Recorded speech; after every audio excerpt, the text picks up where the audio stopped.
What a night. Every night before I'll go to bed and I'll say, oh, there's a show this weekend. I should ramble about it for 10 minutes in my garage, which is really getting hot because today's hot.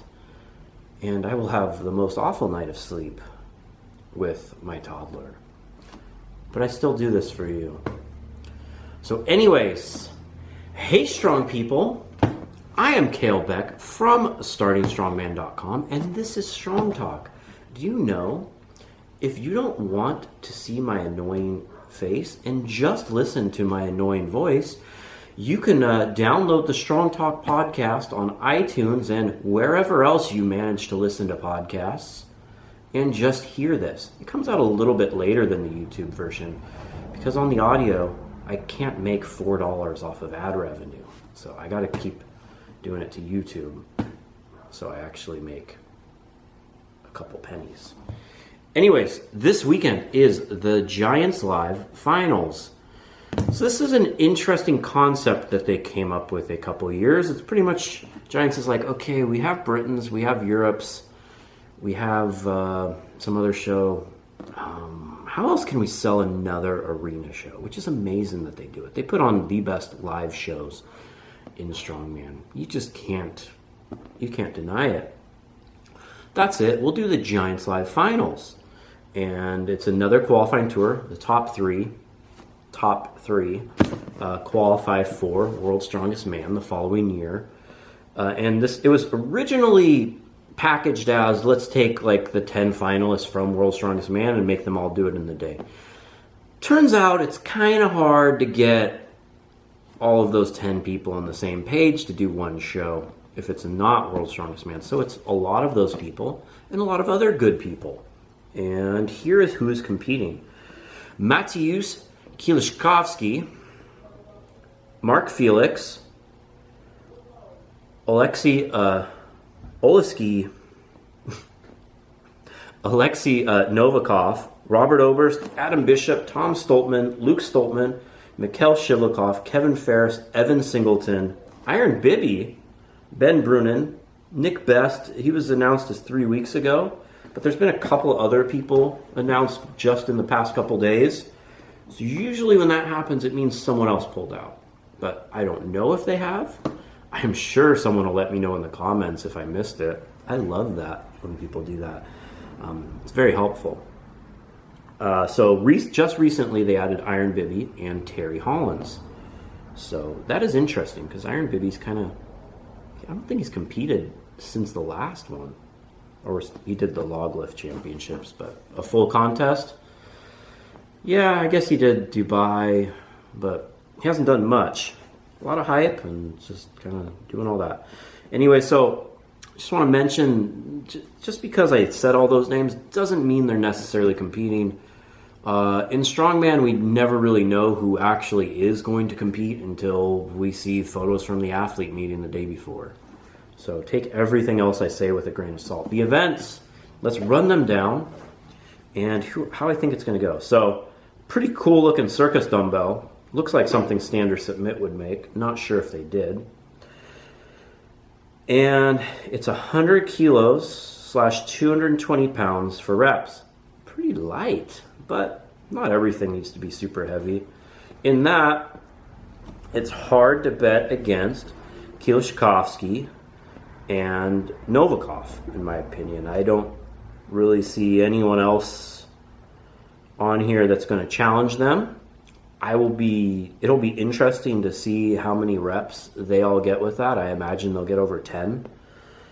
Robert Oberst is a very good at overhead, but I think it's more log, and he's not bad at Circus Dumbbell. 220, he's going to put up a lot of times, but that it does favor more so the athletes that are more explosive and a little quicker and everything, like Kieliszkowski and Novikov. It's one of those events where if someone's not always the best at, like, say, log or an axle, not saying they're bad, but they're just not one of those people that's a lock. A lot of them are then really good at the Circus Dumbbell. I don't think it's as much of a test of like pure pressing strength It's more of a jump and a catch. It's still a great test, and it's visually appealing, especially with how cool these dumbbells look. But someone like, Iron Bibby, who you'd expect to do well, I actually don't think he will. I don't know how much access he has to it, and the conditioning for doing a light bell like that for 60 seconds is going to take a toll. I do think with the Circus Dumbbell, this gives the best possible outcome for some of the veteran athletes that tend to struggle with overhead in most of these events. But I think as far as if you could pick any implement other than maybe Viking press, this is the one that they're least likely to zero and get points. We just saw recently Mark Felix zero the axle press at the North American Giants Live and still get on the podium. So, for example, I think 220 is within realm for, Nick Best, Terry Hollins. Mark Felix, and Mark Felix is competing, so that's a big there. Then we go on to the Axial Deadlift. It's a more manageable weight, this time 350 kilos / 770 pounds. Straps allowed as they should on the Axial Deadlift. On that, the most important, I'm really curious to see how Kielczkowski handles that. I think a lot of these people competing have they've improved their deadlift, even though they've struggled with it over the time. I know Robert Oberst has. I know Kielczkowski has. And this is a weight where they should be able to pull multiple reps, and it'll be interesting to me to see how improved it is as for implications for more shows down the road, like the Arnold Classic, a heavier one at Worlds, the Dubai contest, which has a max deadlift again, etc. In this, I think Adam Bishop will do well. I think Mark Felix, of course. Shivlakov's always up there. Nick Best can pull for days. This is where, like, Kielczkowski, Oberst, I think even Singleton's deadlift's a little down. He just won North American Giants Live. It's comparatively. No one's weak at any of these contests. Even Iron Bibby, I'd be curious to see what he pulls for reps on something like that. Then we go into a car walk. I think Iron Bibby did very well in this a bit ago. Evan Singleton's very fast on this. Hopefully, of course, Kielczkowski is. Novikov is. Also curious to see the improvement on, like, who seems to be just going leaps and bounds up, like Tom Stoltman on the Axial Deadlift and the Circus Dumbbell. I think him and Luke will do very well in the Circus Dumbbell as well. It's a long way going up and down for Tom, but he's improving so much every show you see. It's just hard to see him not doing well at this contest. Then we go into the car walk. This will be, an important event. Nick Best is always very good at these events. I predict it's going to be. Novikov's very fast on yoke. I haven't seen him do a car walk, so I'm predicting they'll be between Kielczkowski and Novikov. Hercules Hold. This is a tough one. Kielczkowski struggled with this event. So has Tom Stoltman. Surprisingly, I've seen Robert Oberst do very well in this event a couple times. It's not a surprise to me, but it might be to other people. 'Cause I feel like the Hercules Hold isn't. And I'm pretty sure the Hercules Hold is an event. Terry Hollins has a great grip. I think, of course, Mark Felix will be looking to set another record, but I think Terry will push him, and I really think those two are going to be 1 and 2. And then it's kind of up in the air. You got to go back, and probably what I should have done and actually done some research and went back and looked at like how people did at Europe's in this, but I know Kielczkowski struggled. But of course, let's see if Mark Felix can add on to his world record. That's the real news. Then we go into the Stone Series where Tom Stoltman reigns supreme. Novikov's, of course, very well. Kielczkowski. And, even Evan Singleton. I think Iron Bibby more struggles with these events.